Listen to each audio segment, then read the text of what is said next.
Би бол гарын сүд зурсан дэмжиж байгаа.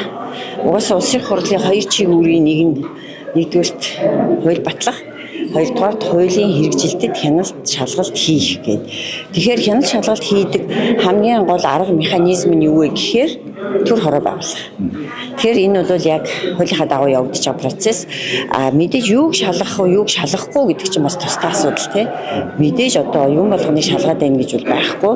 Харин асуудал дагуулж байгаа, иргэдийн уур бухимдлыг төрүүлж байгаа. Тэгээ энэ мега нэртэй Sega тоглоом гэх юм уу, мега бараг хөдөлчин хулгай гэх юм уу. Эдрийг бол зайлшгүй шалгах хэрэгтэй. Энд угаасаа өөрөө асуудал дагуулад хэлсэн шүү дээ.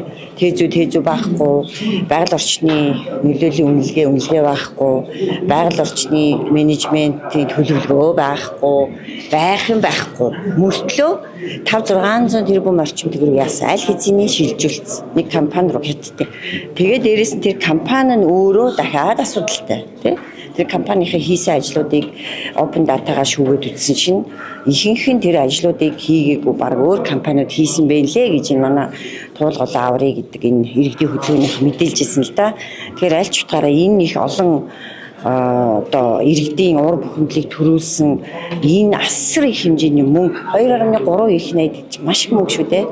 Тэгэхээр энэ их мөнгөний энэ зарцуулалтыг одоо шударга явагдаж байгаа эсэх дээрээс нь энэ өрн хэрэгцээ шаардлага байсан эсхийг нь заавалчгүй шалгаж үзэх хэрэгтэй. Тэгэхээр энэ төр хороо байгуулах одоо ажлыг бол дэмжиж байгаа гарын үсэг сурсан. Зөвлөлдрүүд бас тулын ордны замтай холбоотой үүссэн асуудалтай холбоотой одоо ер нь хотын дарга орлогч даваа талаар ажиллаа өгчлээ. Энийг болохоор хүмүүс хотын дарга өөрөө хариуцлагаас удаад 3 дугаар орлогчойгоо ер нь л явуулаад байна гэж зүйлж байна шүү дээ. Үгүй яг хөө мэдээж тэр хотын орлогч дарга бол 6.6 тэрбумтай холбоотой тэрбум төгрөгийн асуудал дээр бол холбогдсон гэж ойлгосон. Тэгэхээр мэдээж тэр яг мөнгөнд дүнд хэн холбогдсон гэвэл тэр орлогч нь холбогдсон бол орлогч даргатай л холбоотой асуудал. Гэхдээ илрээгүй байгаа одоо жишээ нь тэр 2.3 их найд дээр хэн холбоотой вэ гэдгийг нь тогтоохын тулд ажлын хэсэг ч юм уу төр хороо ч юм уу байгуулж нэг талаасаа нөгөө талаасаа мэдээж холбогдох хууль хүчний байгууллагууд түүгээрээ одоо бас шалгаж тогтооход бол асуудал байхгүй гэж байна. Тэгэхээр мэдээж одоо нийслэлийн засаг дарга Нямбатартай холбоотой асуудал байгаа эсхийг хууль шүүхийн тогтооно. Тэхийн тулд заавалчгүй яах ёстой, шалгалт хийх ёстой, хянах ёстой. Гэсэн юм л байсан.